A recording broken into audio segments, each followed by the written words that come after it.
नमस्कार, मैं अक्षता Jain IMS today में आप सभी का स्वागत करती हूं। आज हमारे साथ मौजूद हैं खेलो इंडिया के डेप्यूटी स्पोर्ट्स ऑफिसर गाज़ियाबाद से मैम पूनम बिश्नोई। आपका बहुत बहुत स्वागत है मैम। बहुत बहुत धन्यवाद अक्षिता, और IMS में आने के लिए, बुलाने के लिए। आप सभी ने जो खेलो इंडिया यूनिवर्सिटी का ये तीसरा संस्मरण, तृतीय जो खेलो इंडिया का होने जा रहा है, इसको लेकर विश्वविद्यालय के लगभग 200 विश्वविद्यालय के 4000 राष्ट्रीय अंतर्राष्ट्रीय खिलाड़ी जो बनेंगे भविष्य में, उत्तर प्रदेश को ये सौभाग्य मिला है। और आज हम सभी आपसे जो मिलने का सौभाग्य है वो यही है कि जो माननीय योगी जी ने मशाल चहु दिशा में, पूर्व पश्चिम उत्तर दक्षिण, जैसे पहले हमारे राजा जो हैं अश्वमेघ किया करते थे और फिर यज्ञ का घोड़ा छोड़ दिया करते थे अपने विजय रथ के लिए, इसी प्रकार से ये विजय मशाल खेल के लिए छोड़ा गया है। वह दिन दूर नहीं कि जब हमारा प्लेटफॉर्म होगा और पदक भी हमारे ही होंगे, हमारे बच्चे दूसरे की धरती से लेकर आएंगे मेडल। उसका रीज़न है क्योंकि अभी हमारा जो एडमिनिस्ट्रेशन है वह भी, और दूसरा हम अपने शासक को जब देखते हैं, जो उत्तर प्रदेश के माननीय मुख्यमंत्री जी हैं, वो खेलों के बहुत प्रिय हैं, खेलों को बहुत प्रेम करते हैं। उनके कार्यकाल में ही इतना बड़ा कार्यक्रम हम देख रहे हैं होते हुए, और ये 4 उत्तर प्रदेश के विशेष जनपद इसके लिए चुने गए हैं, जिसमें कि बनारस प्रमुख रूप से, गोरखपुर है, लखनऊ है, गौतम बुद्ध नगर है। मैम, अभी आपने कहा कि आप चाहेंगे कि हमारे बच्चे और देशों से भी पुरस्कार लाएं, तो अंतर्राष्ट्रीय स्तर पर हमारे भारतीय खिलाड़ियों को उभारने में खेलो इंडिया कैसे योगदान देगा? अंतर्राष्ट्रीय पटल पर खेलो इंडिया में अगर बात करूं, देखिए खिलाड़ी तो हमारे पहले भी खेल रहे थे, लेकिन एक होता है खेलना, एक होता है विशेष रूप से उनकी उन व्यवस्थाओं को सुनिश्चित करना। तो यदि अगर मेरा भोजन का कोई शेड्यूल है, आप समझ सकते हैं, ऐसे ही मेरा स्टडी का कोई शेड्यूल है, वैसे ही खेलो इंडिया जो है वो एक दिशा है जो उन्हें बहुत कम समय में और सही डायरेक्शन में उनका प्रशिक्षण, उनकी डाइट, उनको अलग अलग देशों में ट्रेनिंग कराना।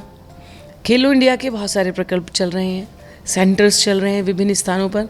खेलो इंडिया के द्वारा जो ये योजना है भारत सरकार की, इसके द्वारा हमारे खिलाड़ियों को राष्ट्रीय अंतर्राष्ट्रीय पटल पर ट्रेनिंग दी जाती है, उनको स्कॉलरशिप्स दी जाती है, और उन खिलाड़ियों को जिनका अगर आर्थिक स्थिति मजबूत नहीं है तो उनको मजबूती प्रदान की जाती है।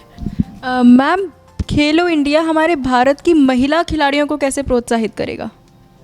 ये मैं कहूँ, खिलाड़ी तो खिलाड़ी होता है, ना महिला ना पुरुष।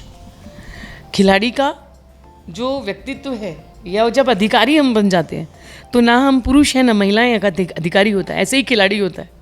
तो खिलाड़ी में भी वो केवल महिला और पुरुष के लिए नहीं, दोनों वर्गों के लिए खेलो इंडिया काम कर रहा है।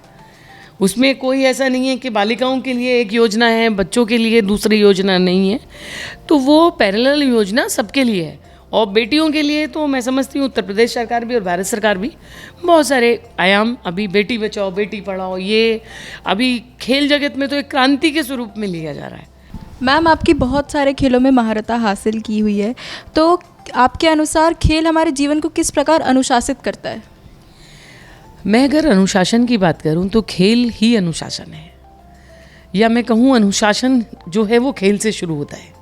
क्योंकि कोई भी खेल जब हम खेलते हैं, लाइनअप, हम अपने बड़े छोटे का पहले सत्कार करते हैं, अपने गुरु हैं उनको हम सम्मान करते हैं, हम फाइट करते हैं तो भी हम हमारे जो अपोनेंट है उनको भी हम प्रणाम करते हैं, तब हम खेल शुरू करते हैं। हिट किक पंच जहाँ नहीं है, ये रूल्स हैं, नियम है। नियम क्या है? नियम ही तो अनुशासन है। नियम जो है वही तो अनुशासन है। जीवन में अनुशासन से हम अगर जीते हैं, हमने ये वस्त्र पहने हैं क्यों? ये हमेशा पहनने हैं, ऐसा है ना? ऐसा तो नहीं एक दिन पहनेंगे। अनुशासन जीवन भर के लिए है। ऐसे ही खिलाड़ी नियमबद्ध तरीके से जब खेलता है, अनुशासित होकर जब वह खेलता है, तो वह राष्ट्र को 100% मेडल देता है। क्योंकि हम अपनी खेल शक्ति का नाम है, शक्ति को संचित करके एकाग्रचित होकर जब भी हम कोई प्रहार करते हैं या प्रयोग करते हैं या हम कोई टेक्निक लगाते हैं, तभी तो हमें रिजल्ट मिलता है। तो अनुशासन की बात यह है कि खेल से ही शुरू होती है। खेल खेल में ही हम अनुशासित हो जाते हैं और अपने बड़े छोटों का सम्मान करते हैं। और हमें ये भी पता है कि हमें आज यहाँ इस टेक्निक को प्रयोग करना है। आपके कीमती समय के लिए बहुत बहुत शुक्रिया मैम। इसी के साथ मैं अक्षिता जैन, कैमरामैन आयुष वर्मा के साथ IMS टुडे से।